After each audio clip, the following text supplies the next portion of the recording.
Good afternoon, everybody. Welcome to Networking Thursday. We're very glad you're with us today. It is January 27th, 2022.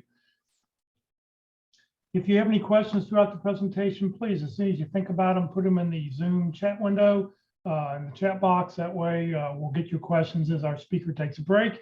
For those watching on Facebook right now, thank you for joining us. Please put your questions in the comment field. We are monitoring that feed. Please note this event is being recorded. It's currently live on Facebook. The recording will be on the Career DFW Facebook page and the Career USA YouTube channel for others to view in the future. By participating in this event, you give consent for your name and picture to appear.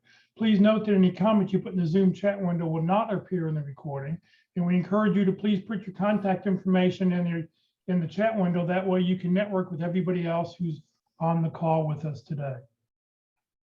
Well, good afternoon, everybody. My name is Jeff Morris. Back in 2008, I started a website called careerdfw.org to help those who were unemployed in the Dallas-Fort Worth area. In 2012, I started a second website, careerusa.org, to help those around the United States. I have written a book called What I've Learned About Your Job Search That You May Not Know. Since 2007, I've been facilitating and leading the North Dallas Plano Career Focus Group. The group's been around since the late 1990s. I took it over in 2007. And I'll tell you about our upcoming program that we have tomorrow morning at the end of this session. And since 2017, I've been a member of the practice interview team. You spend a lot of time on your resume, a lot of time on LinkedIn. Your resume or your LinkedIn profile is not going to get you a job. All it does is get you a phone call. How do you interview once you get that phone call? So if you're not practicing your interviewing skills, it's something you really need to do. If you need some help, please reach out to me and I'll be glad to get you the contact information on how you can get a free practice interview. Well, every session that we've done, we've had a different speaker talking about networking. This is the group of 23, 24 people, I guess, who've spoken in the past. We really appreciate all their time. Today, our speaker is Walt Glass. Many of you know Walt leading the interview success workshop that he does on Tuesday mornings. And he's going to talk about informational interviewing. So Walt, thank you for being with us, and it's all yours.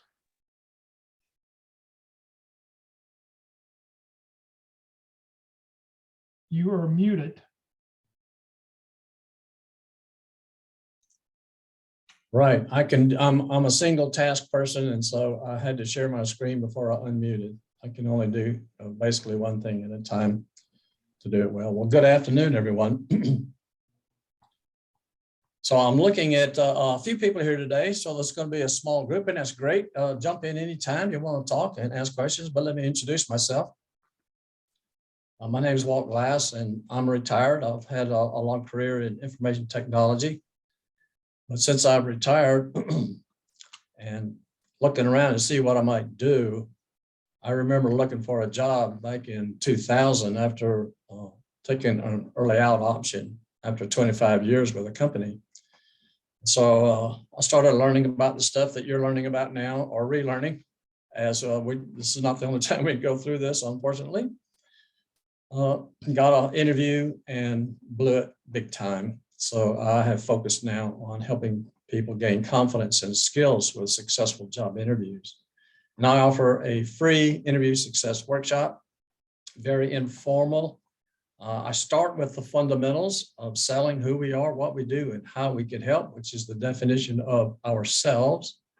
And just exactly how do we do that successfully and differentiate ourselves from other candidates. So you can look at my webpage. It tells you more about the workshop. Send me an email to my yahoo.com email address, which I reserve just for the workshop. And I'll get you registered, because you have to be registered to attend. It's currently done on Zoom. I'm glad to have you participate. You can actually breathe. You can start over. We can do some things in the workshop part, but you will get a video of your interview. And I'll also give you a handout. It's got several additional items that can help you. It's some other files that can help you, like a template for a 30, 60, 90-day plan, some questions. So the main thing is you can get some information, a video that goes over the handout, a video of your interview, all that sort of thing to help you as you go forward. It's something that's lasting I don't know how long in life I'll still be doing this, but those videos and that information will still last for a long time. It was good back in 2000 for most of it, and it's good today. So I call it, when you come into the workshop, I call it learning without squirming. So that's enough about me. So what are we going to talk about today? Well, first of all, I want to give some thanks to Dennis O'Hagan. And we lost Dennis in January of 2020, but he had put a document together about informational interviews. And so that I began with that. When Dennis passed away, Jeff asked me if I could pick up that particular thing. So I picked up his document, which I guess, Jeff, you can still drop a copy of. We can give it's in the Career USA database of where you can find that information. But I started with that. And so, of course, I edited and did some things that I like and extended it and did some other stuff. And so thank you, Dennis, for starting this off and putting that together. Appreciate that. We lost a good man with Dennis. Well, we've probably heard these numbers before. 70, 85%, you hear different ranges of numbers, the jobs that are not posted publicly. A company, when they start looking for somebody to fill a position, will look from within. Anybody know anybody? They'll look internally. Might have an internal website or something they can use just for employees before they go public with it. We like to get into that market because that's where most of the jobs are. They're not listed on these job seeker and job boards. It's found that most of the time, job seekers are spending their time surfing the net, which has got a 2% return. It's a long, drawn out process with not much yield on it. But 85% of the jobs are actually filled through networking, and about 40% are through referrals. So if we can get referrals, we can get a target company, we can really shorten our job search. And so, interesting enough, only 7% of job searchers use referrals. We can get ahead of the game by cultivating relationships and getting those referrals. So I got a poll for you. How many days a week do you spend applying online? Less than a day, all the way up to greater than 5 days. There's just a few of us online. If you want to stick that number in, I don't know if Jeff's here to put the poll up or not, but you can just go ahead and make your choices in the chat window. By the way, I'm going to throw in my information in the chat window too. Okay, I'm seeing a D, which is a lot of time, Matthew. Welcome to the club. We start out there anyway. Okay, John, you're in the 2 to 3 days time frame. 1 to 2 days for Mike. Thank you, Mike, for responding and putting an answer in. So my question to you would be, would you like to trade some of that online application and searching the net for opportunities to spending some time networking and talking with other people?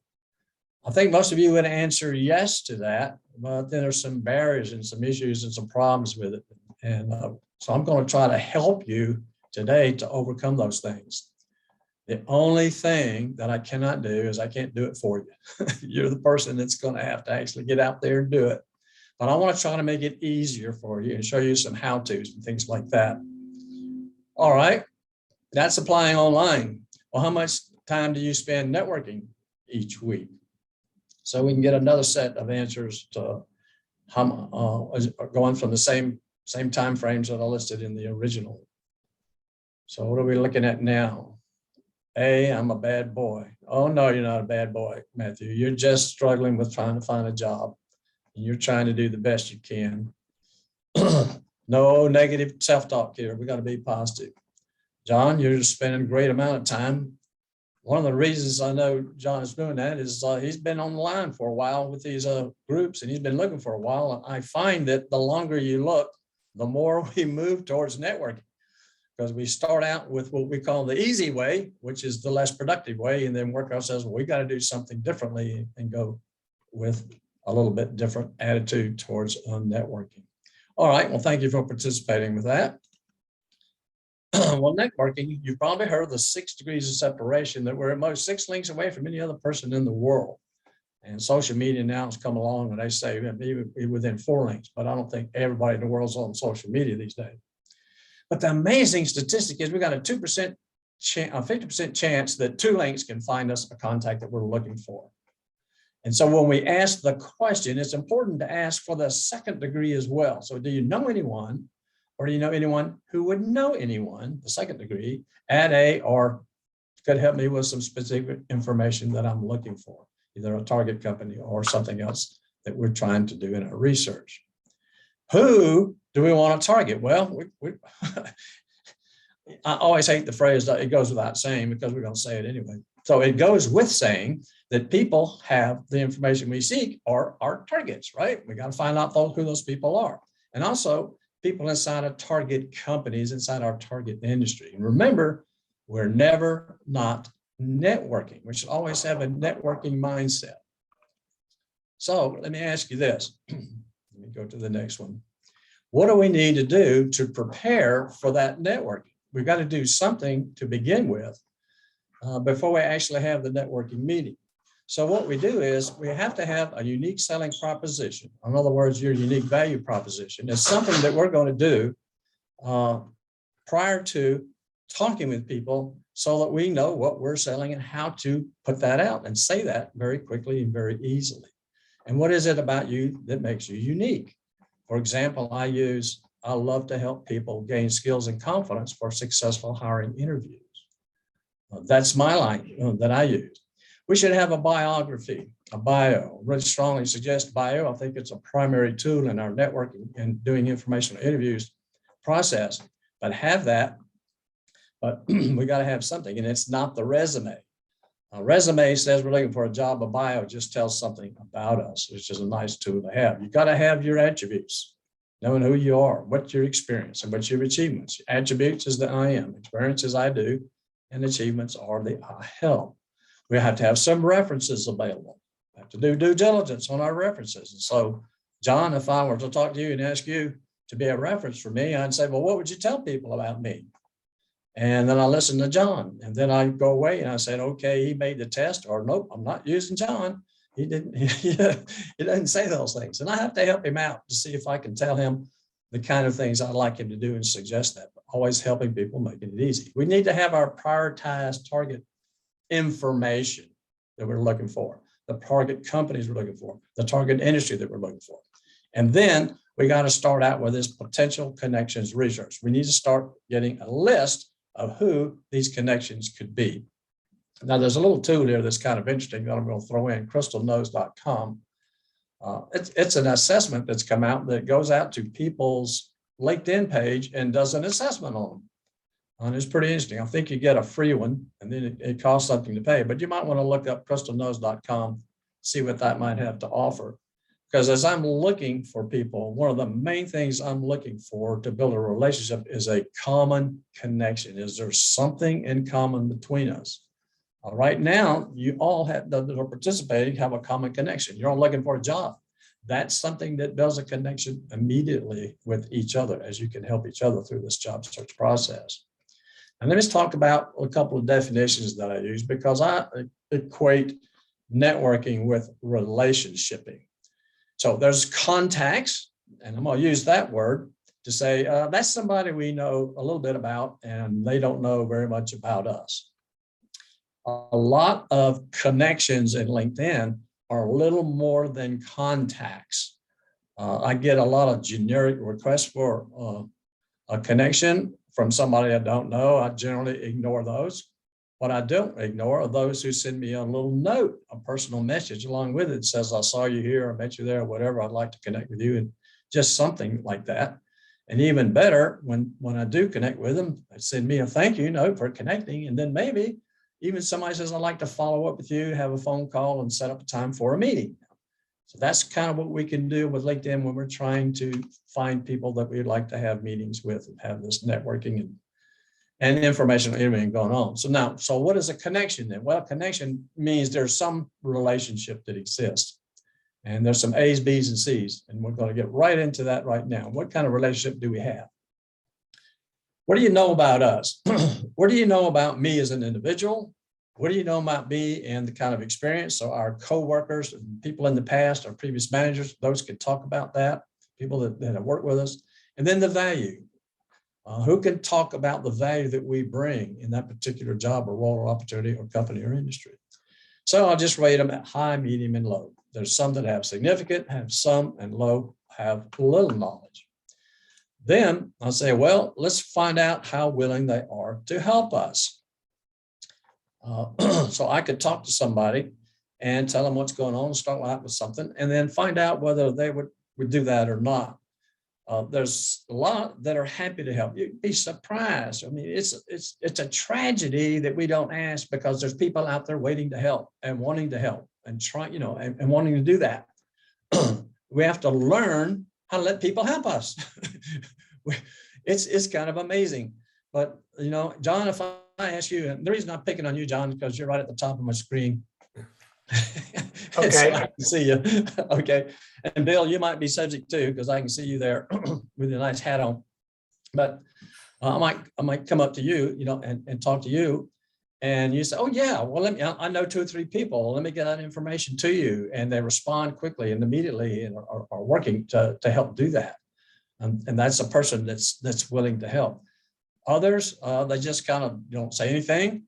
Just don't want to do it. And we'll get into a little bit of some of the differences on that.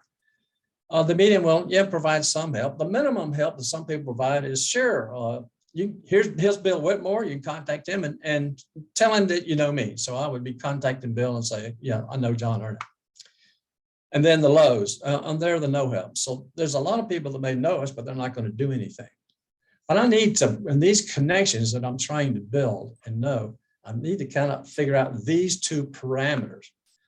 If they're not very knowledgeable about us and they're low and not willing to help, I don't want to spend my time there, right? But I have to try to research and investigate and see. Don't assume any of those things without some knowledge. Now, once we've got them rated, we can focus on the A1s, the A2s, the B1s, and the B2s, those with knowledge and those willing to help. Then we want to expand our current contacts to connections. So go look at your LinkedIn contacts. You can download all your LinkedIn connections. You got a whole list of them. You can take a look at them, prioritize them, and say, all right, well, here's somebody that is a connection. I don't know very much about them, but they do work for a company that I'm looking for, or they work in an industry, or they have expertise in this particular area. I like to build a relationship and get to know them. So while I start with A1s, 2s, Bs, 1s, and 2s, I want to continue to grow my network. This does not stop. This is a job, does not stop this. Something that you continue doing forever. Wouldn't you like to have a lot of these connections and networking before you lost your job, have a lot more of them so that you could start using that kind of information? Wouldn't you like to have been keeping contact with some of these people over the time, so that now that you don't feel like now that you need some help, you're going to give them a call and that sort of thing?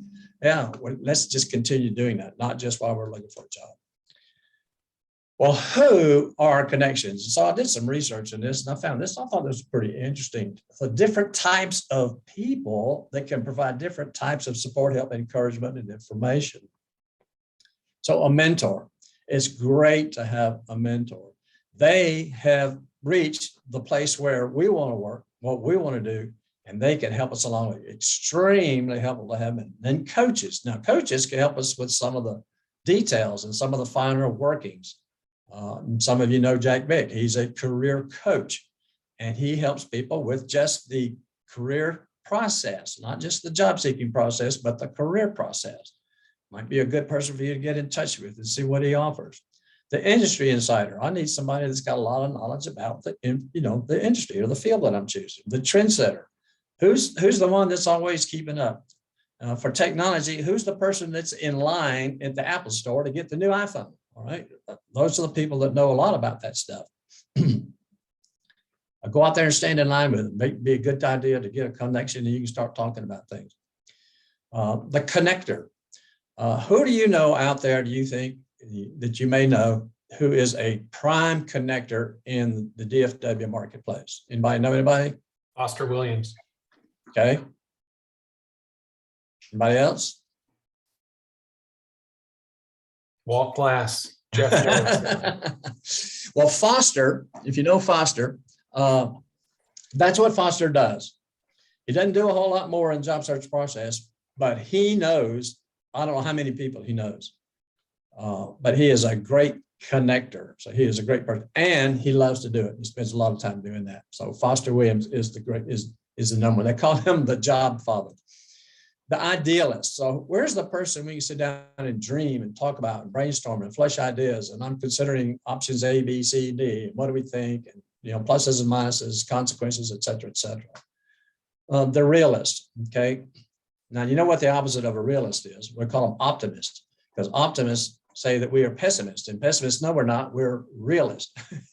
But the realist, it helps us keep it real. The visionary, that can help us to say, where are we headed? Where are we going? What is our plan? Some of us have been drawn from place to place to place, from job to job to job. And now we're in a place where we can make a decision of where we're going to go. So maybe there's somebody that can help us with that, and then put down some details of how we're going to get there. Just what do we need to do with that plan? And of course, a coach can help you with a plan too, particularly for job search. Then the partners, somebody that's in a similar place and a similar path. They're doing what we've done. They're doing kind of what we're doing. They're on that similar path. They know. Let's see if we can get their information in their advice. And then the wannabes, they help us shape and guide our experiences. And just a side note, we can also be a mentor to someone else, which is a great way to learn and be part of that process. So there's some ideas of when I'm looking at people, do they fit into one of these categories? Or is there someone that I need to find that fits one of these categories? Do I need a visionary? Do I need a coach? Do I need a mentor? What do I need? Who would that be? How can I work that out? So just an idea on who they are.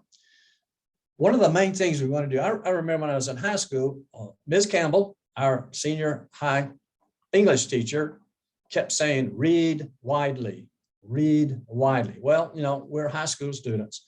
We're about to get out into the world. We don't know very much, only what we were required to do in school. I kept saying, read widely. Well, connect widely in the world. We want to build a very nice, diverse network. We want to look at different industries, different backgrounds, different age group, ethic, etc. All right. My personal belief is doing that, spending the time talking with them, learning from them, you gain wisdom. Wisdom comes from the information that you have, and then the knowledge you have to how do you use that information to be effective. That's the difference between knowledge and wisdom. That would be a very positive thing. Now let's jump into referrals, because a lot of people here are looking for jobs. And so we'd like to have a referral. So I'll spend a few minutes on that. Wouldn't we like to have a lot of referrals? Referrals put us at the top of the list. If you're hiring somebody and you're looking at all the things you have to do in order to hire somebody, would you like to read all the resumes? Would you like to go out and look at the job boards, or would you like to get information? It is just a pain to hire people. It stops you from doing work according to their perspective. I'm busy doing stuff. I don't have time to hire people. It fits at the bottom of the list of my to-dos. And if anything happens, then it'll postpone the interviewing process. It's just a dismal process today. But if I get a referral from somebody that's inside the company or somebody that I know, it says, I think you ought to talk to Bill. He's got some background and experience. I know him a little bit. This is how I know him.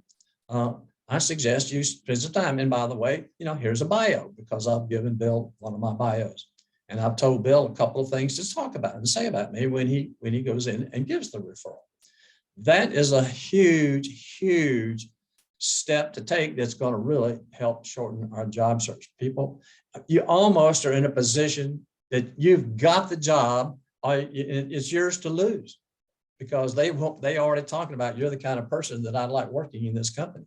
You have passed almost the I am test almost already, which is the huge part of getting hired. Because if they don't like you, you don't fit the culture, it doesn't matter what experience you have, what value you can bring, because you won't be happy working there. They're not happy with you working there, so it's not good. So getting that referral is going to be a positive thing. So how do we get them? Well, I've got a name now, So what do I do with it? Well, there's a couple of different options that we have depending on the information, how we got the name. So we have cool calls. Now this is a little bit different than sales calls on hot, warm, and cool. I don't want to confuse these with sales calls. This is referrals. So they give them a name. And I mentioned earlier when I was talking about John and said, give me a name and say, okay, we might want to talk with Bill, and here he is. And when you call him, tell him that you know me. That's a cool call. Now, the warm call has 3 levels. There's good ones, better ones, and even the best ones.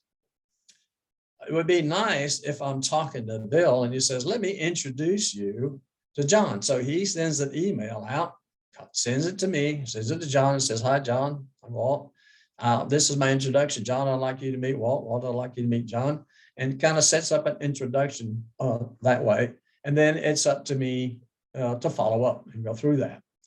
The better one is they suggest a meeting and see if they can't even get it on the schedule between us. So that's moving it another step higher, which would be great to get something scheduled. And then the best is when they say, let's all get together. So I'm going to have a little Zoom call here. And so Bill and John and Walt gets online and Bill introduces in person, what as best as what we call in person today, online, and has a trilateral meeting. Those are stronger relationships. Those are better to get moving and get started and get going. And it puts you higher up on the list into the job search market. Now, the hot call is a referral who calls us. Now, there's a person I know that works at, I can't remember the company, in Fort Worth, makes airplanes, Lockheed. Every now and then I will give that person a name, say, here's a person interested in Lockheed. And he will actually call the person himself. He just goes ahead and initiates the call. He doesn't wait for the candidate or the person to call. He jumps in there because he wants to help people. He loves doing that. He targeted Lockheed for a year, finally found a job there. And he just loves it. If you want to know somebody at Lockheed, call me. Send me an email, said, who is it that you know at Lockheed? Because I'm interested in working there, and I'll give you that connection, give you that name. Perseverance is required. The whole job search requires perseverance. The whole job search requires you to get up and try to be positive that day and working day. We want to see if we can accomplish something that day. Say, hey, I'm making progress because I had an informational interview, or I scheduled an informational interview, or I did some research on some people that I could contact. These things are benchmarks that give you success along the way. Do not define success just as getting a job. That's the only measurement for success. That's too big. We don't need that. We need the steps along the way that's getting us there. Well, I want to talk about the parable of the sower, Matthew 13. And I'm not going to read all this to you, but Jesus gives a story about a farmer sowing seed, and some fell along the path and the birds eat it. Some fall on the rocky places. They didn't have much soil. And when the sun comes up, they withered because they really didn't have any root. And then some fell upon thorns, which grew up and choked. All right. So the thorns are killing our seeds and our sowing here. But some fall on good soil and produced a crop 160, 30 times what was sown. So how does that apply to us? Well, there's the hard ground, the stony ground, the thorny ground, and the fertile ground. So people that are on the hard ground, they hear us, and that's it. That's the end of it. They don't do anything else. They're in the lower categories. The stony ground. Yeah, I'm listening to you. Yeah, I'm aware that you're looking for a job.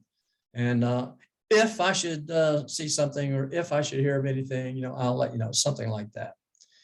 The thorny ground, I hear you and do that, but I'd love to help you, but I got too much to do. You're just the last thing on my to-do list. And then the fertile ground. So they hear, they take actions, reap the rewards of that. So if you look at that, you're saying, well, looks like of the 3 things, 75% of it doesn't work.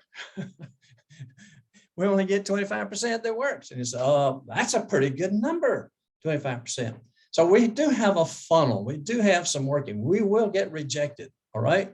But one step of rejection means another step towards success. So it's okay. It's not always going to work out. Just know that that's part of the process and move on with it. How are we doing so far? Any questions? Let me flip it. I want to ask you now, what ground do you represent? When you hear of somebody that's looking for a connection or a contact, who are you? Are you a hard grounder, a stony grounder, a phony grounder, or a fertile grounder? If you start helping others, you will find that you get a lot of help in return, and you will reap rewards from helping other people. Little introspection there. It doesn't work just one way.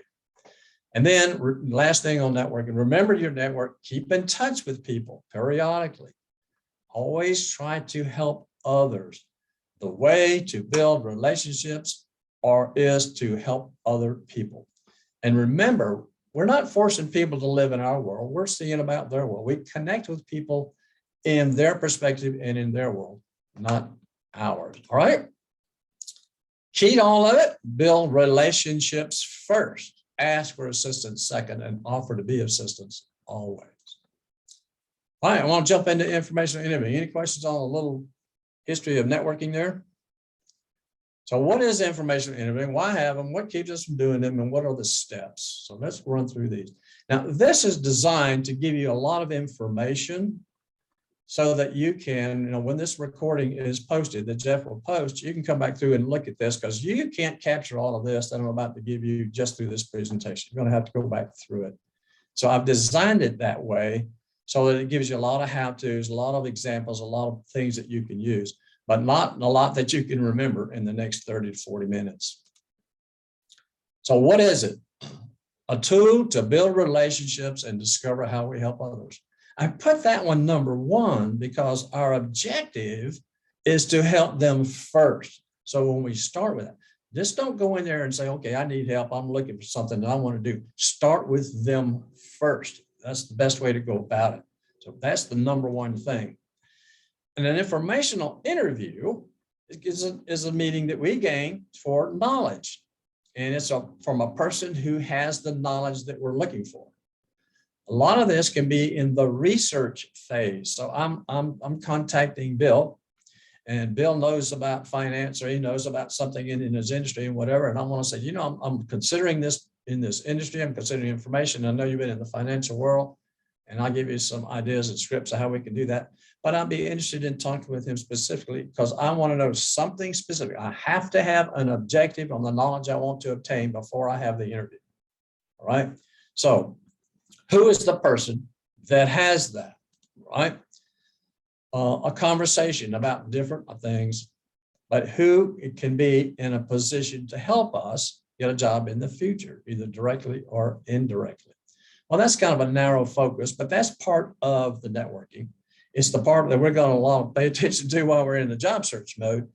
But when you're not in the job search mode, you are still in the job search mode. You're always looking for a job. You never stop looking for a job. You never stop working and looking at opportunities for moving forward.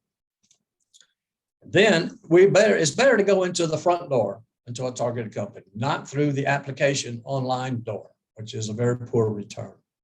But that's where it can help us. Why do we want to have them? Why have them? Well, here's about 9 items. Number one, discover what we can do for them.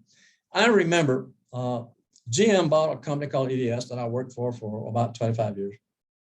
And we had all the IT transfer into EDS. This was a company where the average years of experience was 30 to the company that was the average age of employee was 30. All right. And a huge difference in culture, huge. So what is it that we can do for them?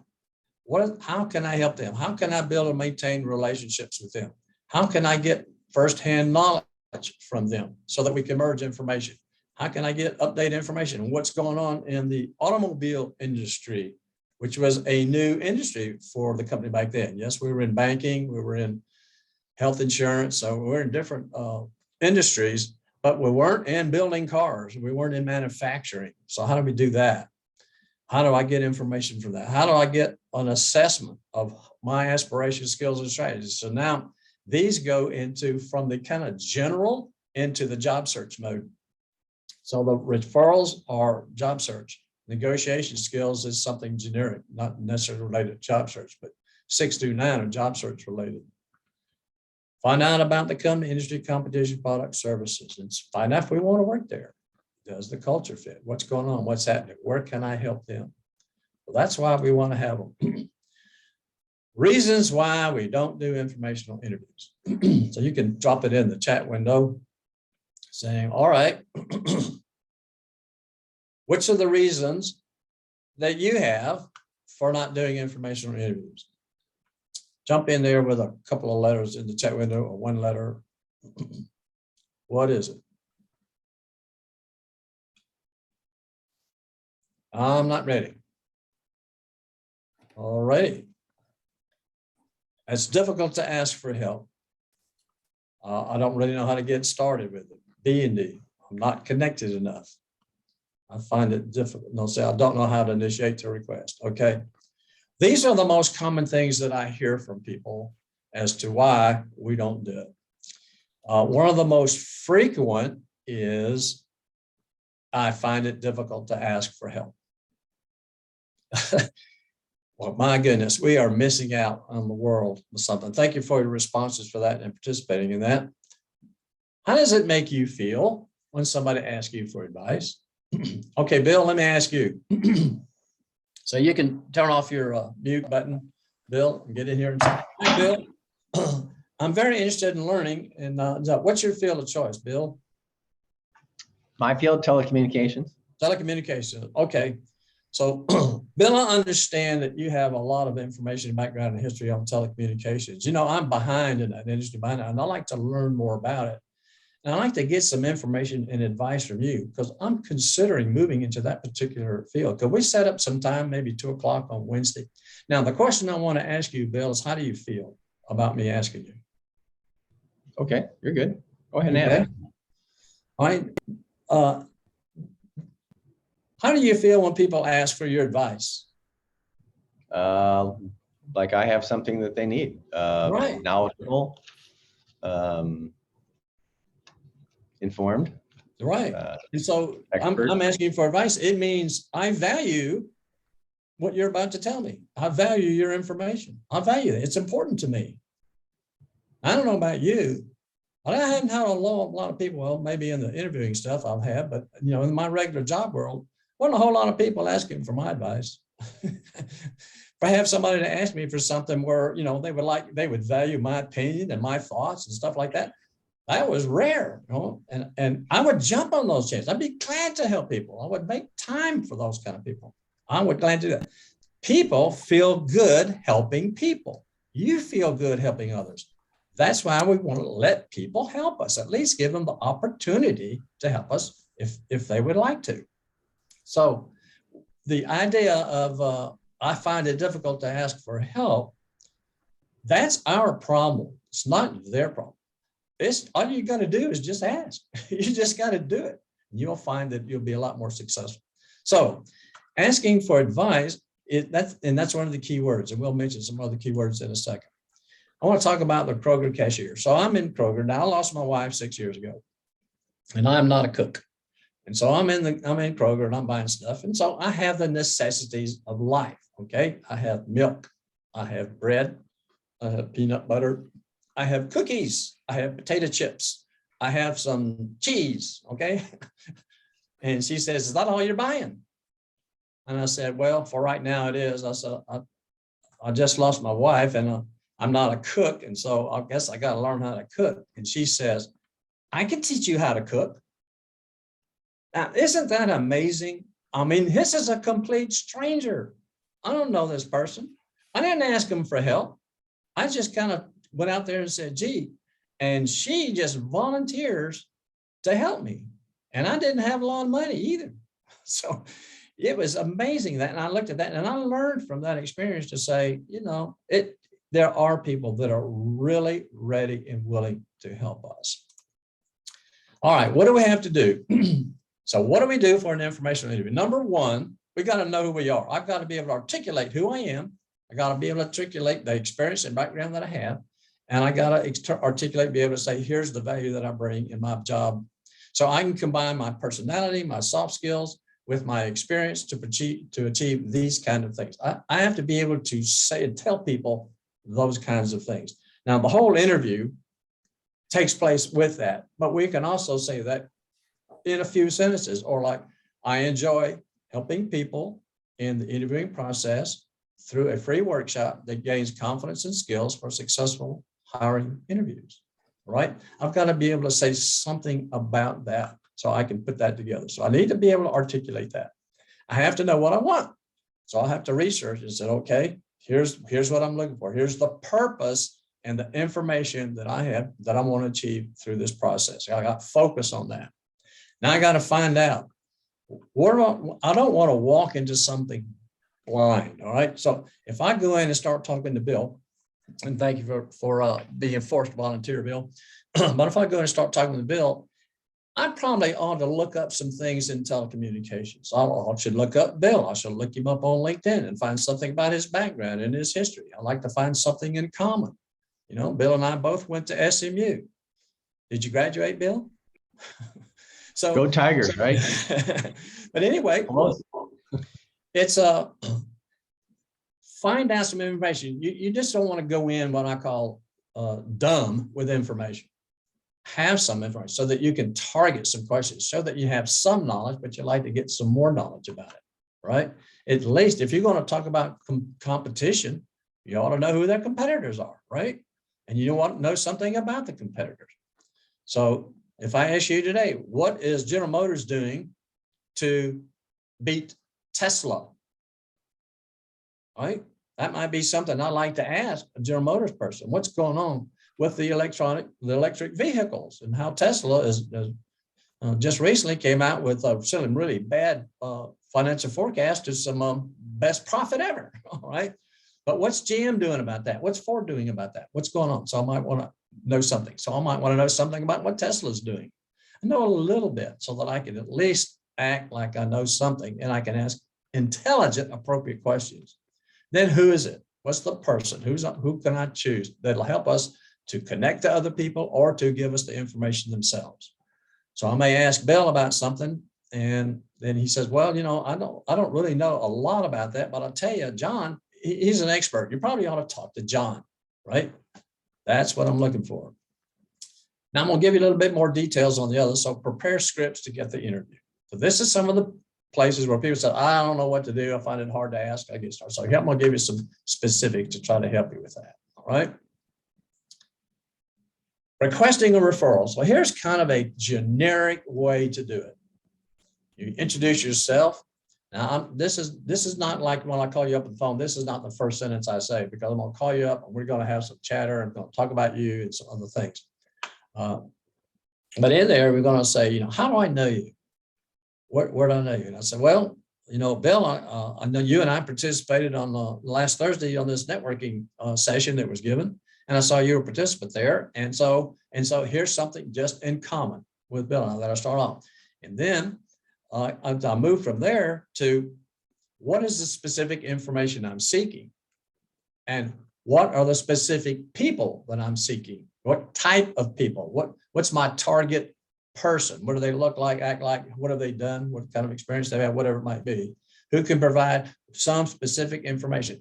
Make it specific. Don't make it general. All right. There are general things that we're looking for, but we're looking for specific things. And so I'm interested in changing careers. I'm looking for some specific advice about this industry or this company or whatever it might be. All right. Specific. Plus any additional information that, you know, that might come up as well. Now I'm going to tell them why I value them. What is it about you that I think is worthwhile for me to listen to? And I just did a little example of that with Bill and asking him for his advice. But I really like your background and experience in telecommunications in your history. I think you have a lot of really great information that might be helpful. Right? Then, if they are the ones we're targeting, we're going to set up a time frame. If they're not, we're going to say, well, do you know somebody, or the second degree, know somebody who knows somebody who can help me find out that information. So I may see that Bill has a second degree connection named John, that I don't know John, but Bill knows John. And so I might go in and say, this is what I'm looking for. And I know that you know John, how do you know him, whatever, and I'll get into some of that. But I might use that to find that person. So I can take a person who doesn't have anything that I want, that may know somebody who has something that I want. We can't leave out that marketplace, all right? It's amazing how many people know anybody. One person said, well, I got turned down for a job at the Bush Foundation. And she was at a volunteer organization with a person, and this woman next to her said, oh, you should have told me. We go to vacation with Bushes every year. You know, I could have gotten a connection there if I'd have just asked. You just don't know who knows who. So here's an example. I met you at Toastmasters. I'm interested in exploring opportunities in healthcare. I'm looking for finance executives who might provide insights on the issues healthcare finance is facing, as well also to make the shift in career. So there's two purposes. I think you're someone whose advice I value with your experience and background and might know the kind of people I'm looking for. You know, someone who knows someone who knows someone. Okay. There's an idea of a script to get you started. Now, when they provide a referral, there's a couple of steps you want to take. Once they've given a name, so John and Bill, I'm just going to beat you guys to death as examples today. So Bill knows John. And I said, okay, Bill, how do you know John? In other words, I want to find out the relationship between Bill and John.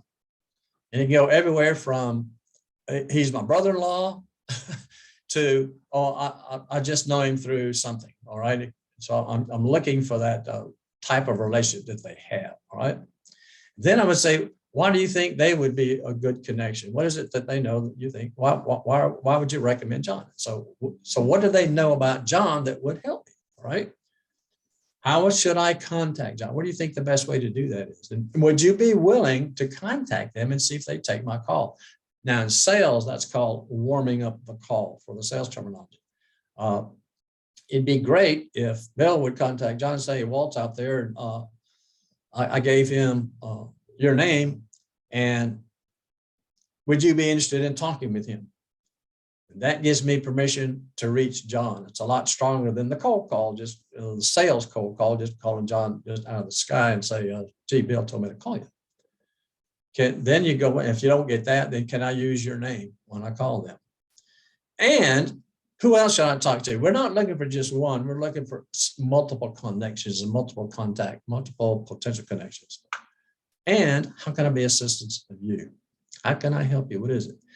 Now, I'm going to tell you a little story. There's a thing when I was in ES in leadership development that a member of your team has a death in the family. What do you do? This was an interesting little case study that was going on when I helped acclimate about 3,000 managers from a GM into EDS at that time. And it came down to not saying, well, if you need any help, let me know. Now I want to know how many of you have found people to call you and ask for help after you've told them that. And I'll bet you the number is near zero. Many people aren't going to do it. So it's like, yeah, I've covered my base. Yeah, if you need anything, let me know. Find out what the need is. Discover what the need is. Find it out and then provide the help for that. And that's what we want to do in these interviews. Find out something about them, what's going on, and look for ways we can help them in that process. How can I be assistance? So it's not just simply asking. We might volunteer something that says, well, I know that you're talking about this. We've seen this, you know, well, I know somebody who's been doing that. Would you like to talk with them? Or I have some information, or I've seen whatever it might be that you could do to maybe help them would be key. So don't just walk in looking for help. Look for ways to help them. That's going to be one of your primary focuses here. Then be sure to follow up, nurture that connection. If they don't provide a referral, we thank them. And then there's 2 or 3 things that we can say to still try to move forward. When that is, well, any advice you can give me on what I should do next? Or I'm looking for some specific information. Do you have any ideas of how I might find out more information on that specific information? Or a general question, well, you know, looking at me who was in my position, what would you do if you were in my shoes? Just something to see if we can't move on to additional assistance, additional help, additional advice, whatever it might be. People love being asked for advice and information and their perspective and their opinions. I really appreciate my time. And so is there any way I can be of assistance to you? So it's not just the question. I want to keep coming back to that. It's not just the question, but even just asking the question is a positive thing. So basic structure, who are we? How do we know them? What's their value? What's their advice? What is it that we value from them? Where am I? What am I doing? Why am I here? Why do I want their thoughts? What is it I specifically want to talk about? How long do I want to meet? Always be specific with it. Explain. Sometimes you want to say, I'm not trying to interview. I'm not even, I don't want to have a resume in my hip pocket, but I don't want to give people, just necessarily give people a resume. That's why that bio is good. And then suggest it. This is something that people don't do, even when they do the information. They don't close with a specific action. We want to do that. All right, let's move quickly along. Now, I'm not going to go through all of these, but I want to show them to you so that you can come back and look at them later, so that you'll have some definitions of these, just in the essence of time. I don't need to read all this information to you, but here's an example with a referral. How would I use it? Here's some sentences, same type of things that I've been talking about. And then when I look at these things, what are the information and the things that's in there that are important to put in any request? And what are those key words? So there they are: the career decisions, the advice, the brief meeting, the insight. I should have highlighted also the specific times. That's key in any referral, any question you make in an interview, those kind of things. So here's another one where we have something in common and don't have an approach. An example of going through that, and it's very similar to the one before it. So here's the key words. Write these down. So, okay, anytime I want to do something with an information interview, I want to try to make sure I do these things and use these words. I'm doing this. I'm looking for information. I'm looking to make a career change. I'm trying to make some decisions about. Here's my purpose. Here's my goal. Here's specifically what I want to achieve. I would value your insight, advice, suggestions. Those are key words to say, I like your advice and your insight. I value your background, your experience, and what you had to say. Brevity. Don't do a meeting on, say, over 20 minutes. Don't say 15 to 20. Say 15 or say 20, but don't go 15 to 20, because somebody's going to be thinking 15, someone's going to be thinking 20, and honor that time. And then schedule it. All right.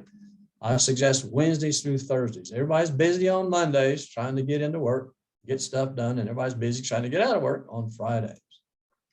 So here's some more scripts about changing the career direction. And you see those keywords that are inside of that. No referral and with a referral, how you might approach it, very similar in nature. Job search strategy, for example, with no referral, what kind of scripts you might say. What I'm wanting you to do is write out your scripts for your informational interview. Write it down as to what you want to have it planned and have it prepared, right? You want to talk about confidence, you know what you want to say and what you want to do. Do that way. And I'm going to flip through some handling objections when people say for different things, and I'm not going to read all these to you either. But we don't just want, if they say I can't help you, whatever, you don't stop there. Well, don't quit. You're in charge of your job search. See if you can't press it just a little bit. So here's some options to how you answer to people who say, I don't really have time to see you. People that just say, they just kind of say, oh, well, just send me your resume. You don't really want to do that. So what are the options? I can't be of any help. Yes, you can. There's a script for that. We don't have any openings. Well, I'm really not looking for that. I'm just looking for information. So here's some different things you can use. Get a lot of calls on trying to handle some of those objections and how you can still try to move forward. Let me transfer you to recruiting, for example. Don't have any contacts. I don't know anybody. Don't have anything, And then lastly is next to last, I guess, prepare questions for your research. So we have to prepare questions so that what questions do I need to prepare to get the information that I need? How many? Well, 10 should be in your hip pocket. for about a 20-minute. You might not get through that 10, but you got to prioritize. So 10, but you need to have about 20 because some of these things will go for an hour, hour and a half. They'll be extended. They'll want to stay and talk longer. So have those in your mind as to what you can do. That takes some work to prepare those things. Be sure you prioritize them, all right? Try to do, what is the fewest number of questions you can have to achieve the objective of that meeting? So that's an example. And always include the how I can help you at the end. Be ready. Some of these turn into a hiring interview. They will start asking us, tell me about you. What are you looking for? Where are you looking? Something like that. Have that information ready. Be ready to address those if those questions come up. Sample questions. I'm not going to read any of these things to you, but talk about them first. Be personable. Is there anything in common that we have? Compliment them. Key. The interview itself. And I'm about getting to the end, Jeff. The opening. What's the purpose? Talk about them first. Be personable. Listen to them. Ask questions. The more you listen, the better off it's going to be. Compliment them. People rarely get compliments. Provide brief information about yourself, but not very much. Don't give them a whole history. Be prepared with that prioritized list. Take the notes into the middle of the informational interview. Seek ways to help them while you're talking to them. That's one of your things. Not only are you looking for help, but you're looking for ways to help them. So at the end, you might already have something that you can suggest that will help them instead of just asking that general question. Here's kind of a script for what do you say at the end of the interview, of your informational interview. So there's a script there. If they provide a referral, then we go back through this list again. I've listed this before, but here's how you can do it during the informational interview as well. Okay, then closing, how can you help? Is always going to be there. Any commitments you made, make sure everybody understands what's next, when, all the details of that. Then you can give the general statement. If you hear of this or hear of that or know of someone that has this information or whatever it might be, someone I should talk to, always leave that opening out. Some people may think of something later. Stay within the time limit. Be prepared to answer questions about our search. Have our business cards by our resume handy. Now online, you can still drop in things in a bio or send them a bio or something like that. Or if they ask for things, you can send that to them and be prepared for that job interview. So lastly, follow up. I suggest that you put some chart together that says, here's who, here's what, here's when, what we talked about, who was the referral by, what's happened in the meeting, when's the next step, what happens in the next step, and keep track of all this conversation, commitments, and information that's going on. Last thing I'd have you, all right, we don't want to make changes, right? It's kind of hard for us. So how do we get comfortable with being uncomfortable? Step one, identify the change. So you want to engage in information interviews. That's what I want to do. I'm not doing it now. So what have I got to stop doing? Well, those things I said, all the reasons why we don't do the interview. I'm not ready. I don't know how to ask for help. Those are excuses. Well, then get ready. Start learning how to ask for help. Start doing those activities. I use Nike. It's just do it. We've moved from a position, I know I should do these things, and I don't want to do them, to a position of, I can't wait to get started. I want to start doing them. I'm going to start with these things, and I'm going to begin doing this. So what do we do first? Give ourselves permission to make the change. Write it down even. All right?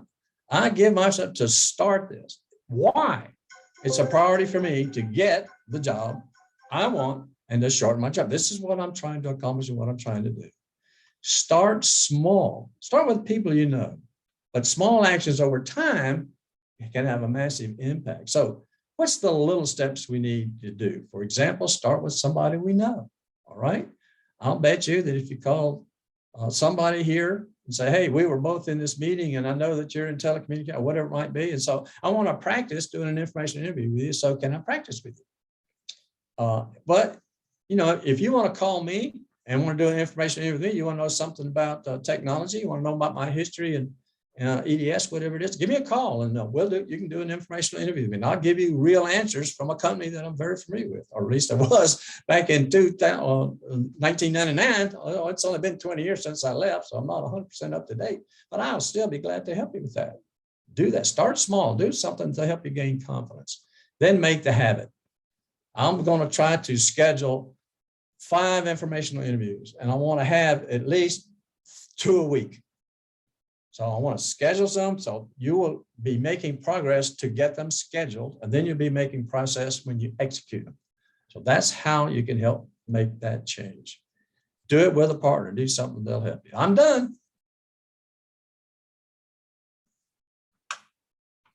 Anybody have any questions? I know the one thing on here, Matthew says, I think my main obstacle is actually what or how to do the initial chatter. And I think you sort of covered that briefly, but anybody have any comments or questions you'd like to ask Walt? I do want to show, I'm going to show everybody, here's that handout that I put in the chat window. And this is the handout from Dennis O'Hagan that he used to use. The first page is pretty much, what is an information review? Why do I even want to gather information? What's the difference between, this is really important, difference between information review and a job interview. The second page here is how to ask for the information review. So if you know how to make that initial approach. So here are 4 different things you can talk about. And then the third page is all about, well, what happens if they say, I don't have time to see you, or just send me your resume, or I don't think you could be of any help. If they say this, here are some answers that you can immediately go back and answer with. And then the last two pages are just some questions that you can use to go and ask people. So I just wanted to share a document. It is in the chat window. If you can't download it out of the chat, you're welcome to send me an email, and I'll give you an email address you can send it to, and I will get that document to you. Any other questions for Walt? Thank you, Walt. Thanks, Walt. Very well done. Thanks, Walt. Encouraging. Thank you. Yeah, you can see that some of the information in the handouts, in the slides, is some of that information inside of what is prepared in that particular document. So that has some specificity. I'd strongly recommend you take a look at that. And you might want to come back and look at this, because there's a few more things in this presentation than just what is in the document. Yes, a lot more information. Okay, let's see, where am I sharing at? So if you were not able to download that document, you can send me an email at networking@careerdfw.org, networking@careerdfw.org, and I will get that document to you.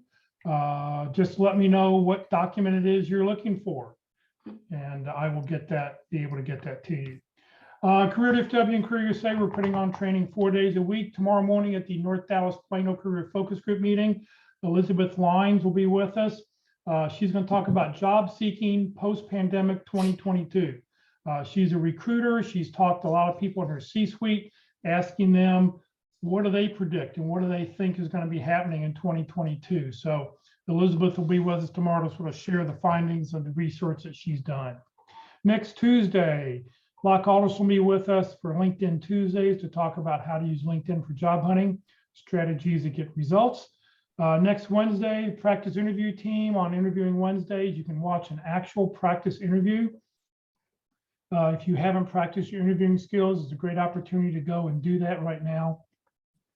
If you'd like to join the Career DFW and Career USA LinkedIn groups, you're welcome to do so. You don't have to live in the Dallas-Fort Worth area to join the Career DFW group. And when you do, you'll join over 13,400 members. So it's a great way to be able to network and reach out to other people. The session has been recorded. It is going to be on the Career DFW Facebook page and the Career USA YouTube channel. On the Career USA YouTube channel, best thing to do is when you go there, click on playlist. And at the very bottom, then go select whichever topic you want. And instead of clicking on the video, click View Full Playlist. And then up will come a list of all the different titles and topics and dates, so you can find the title and the topic or the speaker that you'd like to hear. If you're not receiving emails about our workshops and you'd like to join the mailing list, you're welcome to do so. Career USA, the +, subscribe at groups.io. You will never get spam, but what you will get is on a daily basis, the title of the day, the topic of the day, and most importantly, the Zoom link and or Facebook link of the day. Please remember, Career DFW, we're a 501c3 nonprofit organization. Walt's a volunteer, I'm a volunteer. We have no full or part-time employees. Please consider making a donation when you get your next job. So thank you very much for joining us today. Walt, once again, thank you very much for your time. Everybody else, have a great Thursday, and hopefully we'll see you tomorrow morning.